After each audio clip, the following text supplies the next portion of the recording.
Hello and welcome to Off the Books, where we surf the uncharted waters of accounting, finance, risk, and wherever else the waves take us.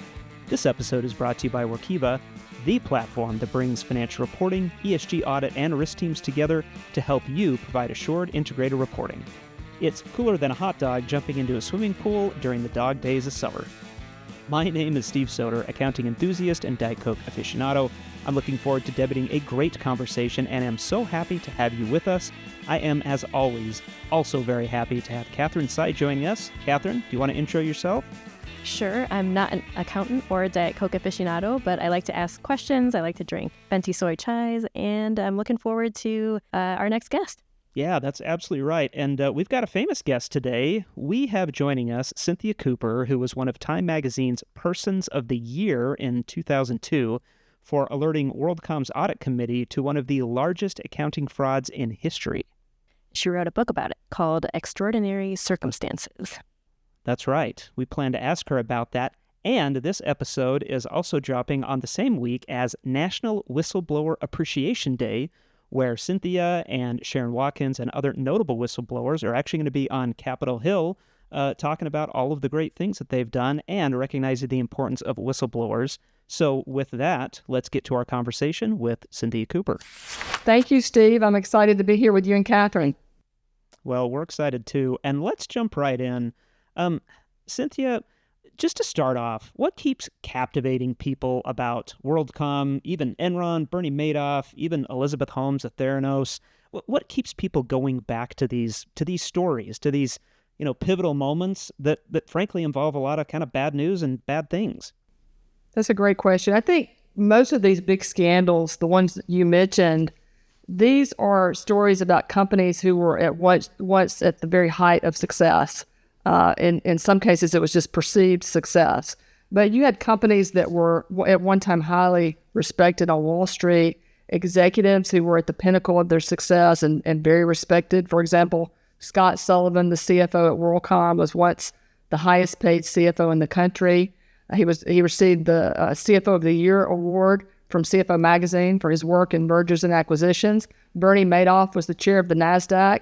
So I think we are captivated by the stories. What caused these companies to collapse? Was it the fraud, or were there other things at play, maybe from a risk management, internal control, strategy perspective? And I think we're just naturally curious. What can we learn about these organizations so that we can prevent failures going forward?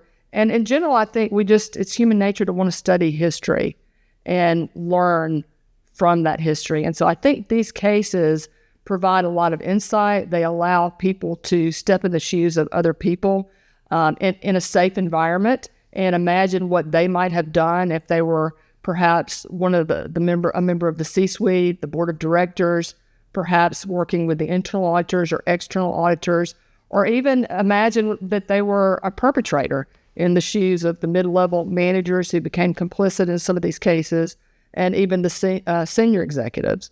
And so I think those are the reasons that we continue to be fascinated with these cases. And of course, Enron and WorldCom are two cases that continue to be taught in business schools across the country.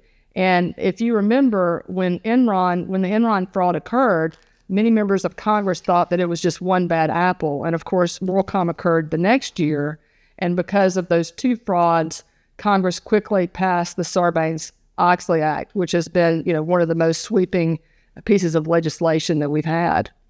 I feel like what keeps people captivated about your story and Enron as well, it has a heroine. It actually has somebody who was brave enough to raise their hand.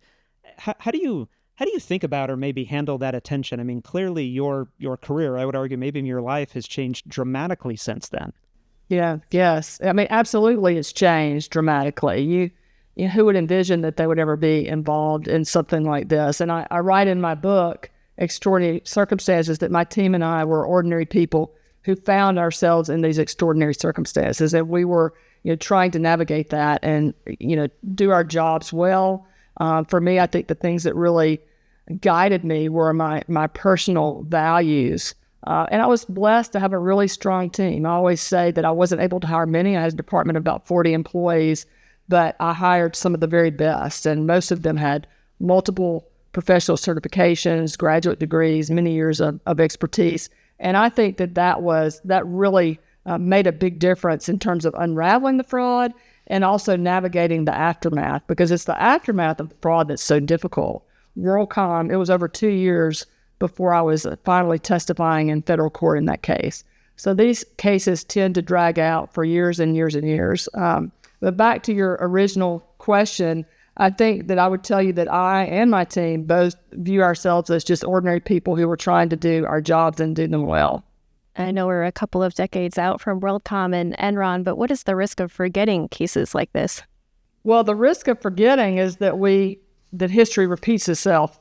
And there's a great quote that's sometimes attributed to Mark Twain, and he wrote that while history may not repeat itself, it often rhymes. And that's very true. So the risk of either not studying history at all, not taking action based on history, or forgetting history, is that we continue to make those same errors and mistakes going forward. Cynthia, we've talked on previous episodes of this podcast about accounting fraud and maybe what can be done to prevent it. And one of the themes that comes up in those conversations is this slippery slope where what might seem like a really innocent move actually ends up being the first step towards crossing the line to outright fraud. And I'm wondering, in your opinion, especially after all of the things that you saw at WorldCom but have certainly seen since, what can help organizations stay on the right side of that line? Or maybe said in another way, how does an individual know when they've perhaps crossed that line and now needs to dial it back or do something different or undo what they may have unintentionally done? Yeah, because organizations are obviously made up of individuals, so we want to make sure that all employees and executives are on the same page.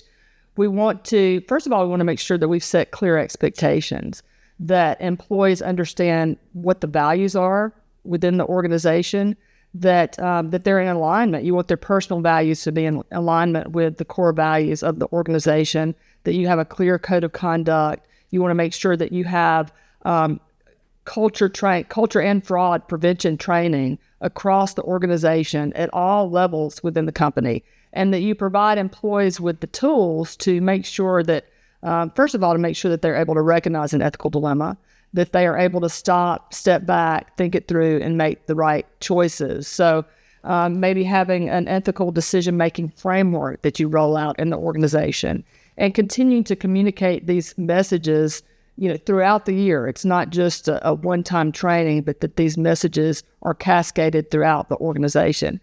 That said, Steve, I think it's important to recognize that most of these scandals that we see involve executives at the very top of the organization, and they involve collusion, people working together at the highest levels. So it's critically important that we not only reach employees, but that we reach the C-suite, and that needs to come often from the board. And I think the more we bring ethics to the forefront of our thinking, whether we're the C-suite or staff level employees, then the more likely we are to recognize that dilemma, to really think about the consequences of our actions. How would my decisions impact not only myself, but other people? To make sure that we are asking ourselves whether is it legal? If it's not legal, you want to go back and obviously rethink it. But just because something is legal does not mean it's ethical. I think especially students sometimes get that confused. So is it legal, but is it ethical? Is it the right thing to do? How would I feel with my decision landing on the front page of the newspaper? How would I feel about maybe my parents or my children, my spouse knowing about my decision? And it's important to make sure that employees don't place too much of their identity in a company or an organization. I think that's often what happened with some of the executives at the top of these companies. Their identity was so tied up in the organization that they allowed that to override some of their personal values. And I encourage employees at all levels to write their personal mission or vision statement. So organizations write their mission statement, but how many of us as individuals write our personal mission statement? And that really causes us to reflect on what our values are, what our priorities are, commit those to writing. Organizations, in addition to identifying their values, they should also identify and define their priorities. For example, one example might be people over profits or safety over product rollout.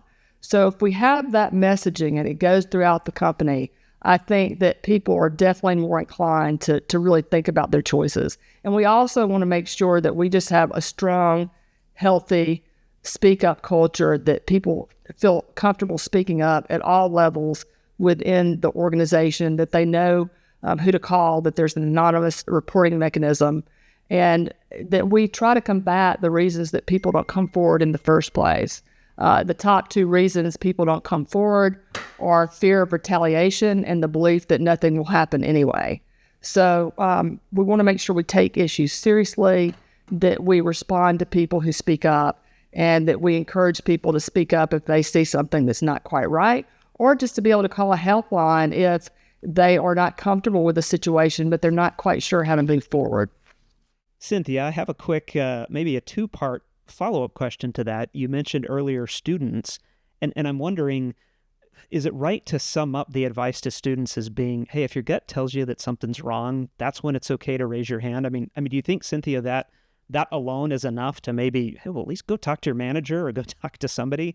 Don't just sit in isolation. I don't want to put words in your mouth, but I'm curious if that might be a really just simple, easy guideline. Yeah, absolutely. I think listen to your gut, because your gut will often serve you well. If you read my book, I write at several points that I really relied on my instincts, and it's important to trust your instincts. If something doesn't seem or feel quite right, listen to that. But it's also important to go back and use the other side of your brain, right? Always go back to the facts, regardless of what your feelings tell you. Go back to the facts until you're comfortable with what you are being asked to do. And think about what paths you might be able to take. I think often when people are standing at the crossroads of some major ethical dilemma, they only see two paths to take. They don't envision all the different paths that they might be able to take. So I think that's important as well. Listen to your gut, go back to the facts, and then identify what paths you might take and why. And then it's important also to understand the law. So if you're thinking about speaking up and blowing the whistle, you want to know what you might be facing in the future. And you certainly want to know what type of legal protections there are and what you should do. And that's where really seeking legal advice comes into play. Yeah. And well, I was going to ask you just a quick comment. You had mentioned collusion and collusion at the highest level. When there is collusion at the highest level, does that almost absolve everybody's behavior beneath that? I mean, if they were all acting in good faith, there was collusion at the top, does that kind of like wipe away any, not necessarily liability in terms of a legal concept, but just culpability maybe for everybody underneath? Well, in the case of WorldCom, 5 people pled guilty to fraud, and the CEO was found guilty in federal court. So some of the mid-level managers in this case were pressured to become complicit with fraud, and they gave into that pressure.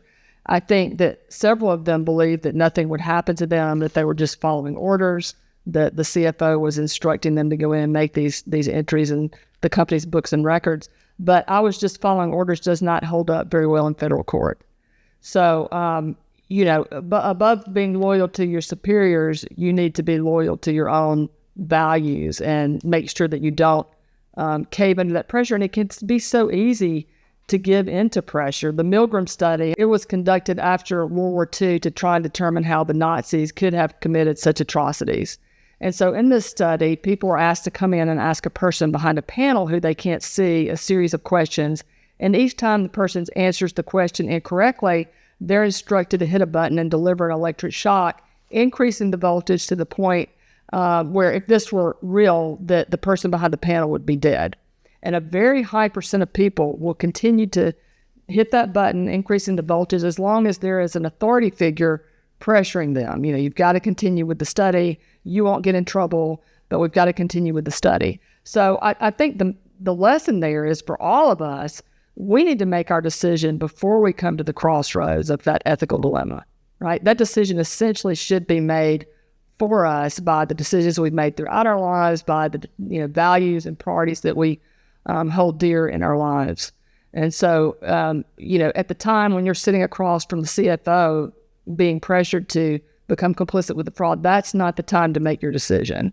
That's one of the things, Steve, that I hope that my book does is empower people to make the decision in advance. And I had a senior director in finance tell me that after reading the book and listening to me speak, that it had a profound impact on her life because she did make that choice. And she said now her decision's easy. If someone ever pressures her to do something that she does not believe is right, and if it's a significant issue, that she will take action or resign from the company. And so I think that's, and all of us can do that, right? All of us can begin to prepare ourselves in advance. That goes back to what you were saying about just because something's legal doesn't mean it's ethical. I think that's important to keep in mind as the world changes faster than some of our laws can change. I'm thinking about cryptocurrency, artificial intelligence. We don't really have laws for all of those areas quite yet. Yeah, I mean, absolutely. There will always be these regulatory gaps, especially with the speed of change that we're seeing now in terms of technological advancement, complex financial instruments. There will always be these regulatory gaps that exist. And I think I'll mention another thing, and that is finding your courage. I think some of the people who became complicit with the fraud at WorldCom knew that this wasn't right. They were basically good people, but they weren't able to find their courage. And so I think, finding our courage or practicing finding our courage in the small matters makes it more likely that we'll find our courage when we come to that tough crossroads of an ethical dilemma. And I write in the book that a man wrote me this letter and he said, "Hey, my wife and I try to teach our children that courage is not without fear, but it's acting in the face of fear." And I think that's so true. I can tell you guys, hey, look, I was not this pillar of strength through this process. There were times literally when I was scared, my hands were shaking and my heart was pounding, and I had to find a way to push forward in the face of that fear. And one of the things I think that helped me were words from my mother that I heard as a young girl. And that was, think about the consequences of your actions, but also don't ever allow yourself to be intimidated. Literally from the time I was 5 years old, my brother and I would hear those words from her. And I think as much as anything, it's her words that helped me to find my courage, when I was in those tough spots. Yeah. Well, if we look at some current cases that did cross the line and where people have been convicted in a court of law, what do you think about some of those penalties and punishments? Did they actually fit the crime? Yeah, that's an interesting question because there's so many different dimensions, I think, to that and layers to that question. If you look at some of the recent cases, like I read that Binance, the largest, I think, cryptocurrency exchange company, that they were recently fined over $4 billion. And so that sends a pretty strong message to the crypto market. On the other hand, I read about a Brazilian company that had a dam collapse, and they were fined by the SEC right around $50 million. And many people thought that was just a slap on the wrist because there were over 200 people who lost their lives due to this dam collapse. So when you're thinking about whether the penalty fits the crime, context matters, right? That's why we have juries that go through entire cases and study all the facts of the case. As far as the sentencing, some of the things you would want to consider are, is it consistent with other like sentences? Is it a strong enough penalty to provide a deterrent to future potential fraudsters? And there are some studies that indicate that the size of the penalty in itself does not usually serve as a great deterrent to fraud. But the two best deterrents are really fear of imminent detection and the belief that the penalties will be consistent and consistently applied. So when you marry maybe a large penalty with consistency of holding people accountable, then those two things together can serve as a great fraud deterrent. In the case of WorldCom, Bernie Ebbers, the CEO, was sentenced to 25 years in prison, and the CFO was sentenced to 5 years in prison. And the judge indicated that the CFO was the architect of the fraud. He decided what to do, how to do it, and instructed his staff members to perpetrate the fraud. So that, in my mind, that's a big gap in sentencing, 25 years and 5 years. But federal judges there's a lot of judgment involved in sentencing. So there are guidelines, but the judge usually is the one who gets to decide whether you get 1 year and someone gets 5 years, somebody gets 25 years. So that's a lot of power. In addition, I will tell you that there is no parole for federal sentencing. It was done away with back in the 80s. So you can potentially get a 15% reduction for good behavior. But if you are not pardoned by the president or you don't have your sentence commuted, which is very rare, then you serve 85% of your sentence. So I guess in closing, I'll just say there are a lot of different things to consider when we're determining whether or not penalty is fair and provides justice and serves as a deterrent as well. Are you relying on desktop tools and shared drives? Stuck in a vicious, never-ending cycle of back-and-forth emails? Wish you had more time to proactively manage risk?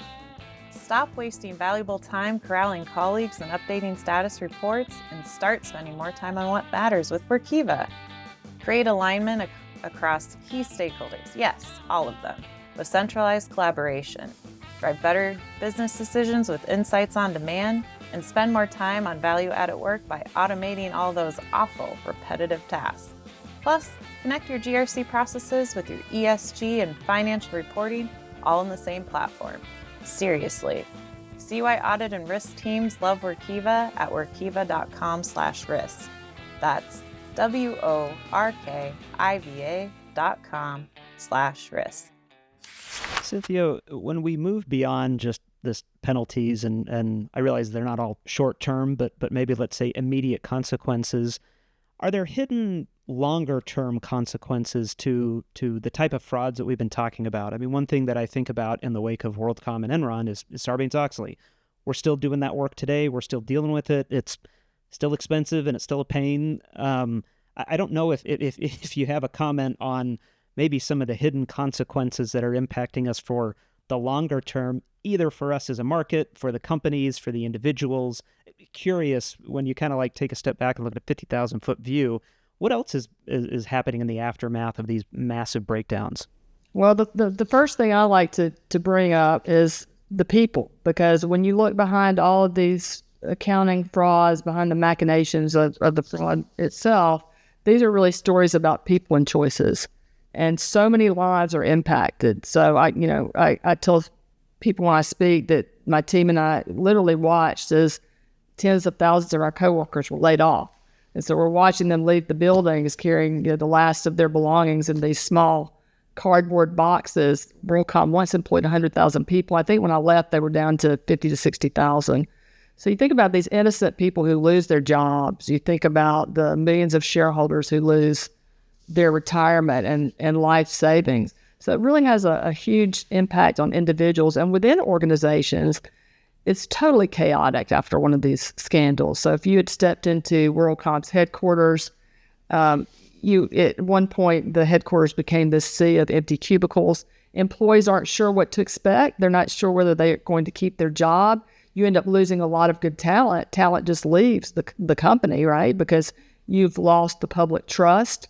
You lose revenue and customers, and these companies often end up having to file bankruptcy. So there are short-term consequences, and then, of course, there are long-term consequences, because when you have these frauds, Congress often comes in to pass legislation. Sometimes the pendulum swings too far. I would argue that with SOX 404, early on, right, we were testing very detailed transactional controls down in the bowels of a company that are not likely to prevent or detect these large, on-top, collusive frauds. So when I think of, regulation, it's all about balance, right? We want the right balance. You don't want to weigh down the economy, quash innovation. At the same time, you want to have strong and effective controls in place as well. So, long-term consequences, more oversight within the organization, of course. You're probably going to have a corporate examiner. And of course, for the country, legislation is passed, and as you said, it changes everything, right? We now have the PCAOB, and we have whistleblower hotlines. The SEC, I think, has paid out over $1 billion to whistleblowers who call in and report information that leads to a penalty. The whistleblower is able to get between 10 and 30%. And so that's really been a game changer for society. And organizations realize that they really need to up their game in terms of encouraging their employees to speak up and report things early, because problems rarely get better with time, and that they take those calls seriously. I do want to point out that in the case of Bernie Madoff, Harry Markopoulos, the Madoff whistleblower, wrote 5 letters to the SEC, and he was not taken seriously. So one of the lessons coming out of all this is, no matter what you think in terms of a person's motives or whether you like the person, it's important to take the emotion out of it, right? And then go back to the facts of the case and make sure that you take everything that's brought forward seriously and that it's properly investigated and resolved. Speaking of some of the human consequences, I think that was probably one of the most gripping parts about your book, Extraordinary Circumstances, just looking at what the effects on regular people were, on mid-level managers and beyond. I'm curious, in hindsight, is there anything you didn't get to cover in your book that you wish you could have? I think I've pretty much covered everything. The book goes through the rise and fall of WorldCom, what really caused this company's collapse from a strategy perspective, a risk management, a governance perspective. I wrote the book in present tense because I wanted people to feel as if they were there with me and my team as we navigated the situation. I wanted them to be able to put themselves in the shoes of some of the mid-level managers who became complicit, board members. Imagine that they were sitting in general counsel's shoes, senior executives, and think about what they might have done if they were in those same situations. So I really put people right at the crossroads of making these decisions so that they can recognize these ethical dilemmas. And the other thing that I did was to walk through the aftermath. I wanted people to understand, if you're with an Enron or a WorldCom or any of these big companies that have scandals, what does that look like? What does it feel like? And what I'm doing is giving readers this kind of vicarious experience, right? Where they can imagine all of these things and they can glean these lessons that they can take back to their organizations, make changes from an organizational perspective, and also personal lessons. So how do you navigate something like this? And what can you do in your personal life to make sure that you know what you stand for, that you've defined those values that are important, that you're able to find your courage, and that you really understand that ethics is more simple, I think, than some of us want to make it. It's really about knowing what you believe and then having the fortitude and the grit to stand up and act based on those values and what you believe in. Well, Cynthia, phenomenal insights. As we get ready to wrap up, we often end with a closing question, a little bit lighthearted. For some very quick background, we have done an entire bracket of accounting movies, watched and discussed which are the better ones, and I think we're actually kind of like down to the end, which is a perfect opportunity to ask you, what do you think is the best accounting movie, however you would define an accounting movie, and we'll leave that unsaid. Yeah, that's key, right? How do you define an accounting movie? I mean, I think you and I have talked about before, Smartest Guys in the Room is a great movie. I love The Dropout. I don't know if you consider that an accounting movie on Hulu. I thought that was fantastic. And then, I liked The Big Short. I thought that was a great movie. I thought they did a terrific job describing very complex financial instruments with the CDOs and the credit default swaps and subprime mortgages. And it really helps me to understand how this systemic risk was really able to grow unseen between all of the regulatory gaps and the role that conflicts of interest played, and just not understanding the risk, right? Within the organization as well as the systemic risk. So I thought that the screenwriters did a great job of that one. It's kind of tough to pick. I'd be interested to know what you guys think. Well, I always go back to The Smartest Guys in the Room because, Enron was happening as I was graduating. So, we were all kind of enthralled by it, and then had I don't consider myself a student, but at least some of the accounting things that happened, I sort of dug into that in grad school. So I always go with that one. It would actually be interested. I do want to hear your movie, Catherine, but Cynthia, I'd be interested, is there an equivalent movie for WorldCom? I don't think there is. Is there? There is not. There is not an equivalent. Oh, that's I too think bad. we need to write the screenplay for that, maybe. Yeah, let's do it, Catherine. Yeah. Catherine, that'll be that movie will be my yours? best accounting movie, I think. Okay. Cynthia and my movie. We'll roll it out next year, right? Yeah. I love it. Well, Cynthia Cooper, such a pleasure to have you. Just a wonderful discussion full of insights. Thank you so much. On behalf of us and certainly our listeners, thank you so much for joining us. Thank you, Steve. Thank you, Catherine. Well, huge thanks again to Cynthia Cooper for joining us, and thank you, dear listener, also for surfing along. I'm Steve Soder, that was Catherine Tsai, and this has been Off the Books, presented by Workiva. Now, you can see Cynthia Cooper at Amplify. For more information, check out workiva.com/amplify for how you can join us in Denver in person or virtually. Please subscribe and follow us so you don't miss our next episode. If you like Off the Books, please leave a review. Tell your buddies if you liked the show. If you're watching this on YouTube, drop us a note in the comments or feel free to drop us a line at offthebooks@workiva.com. Surf's up, and we'll see you on the next wave.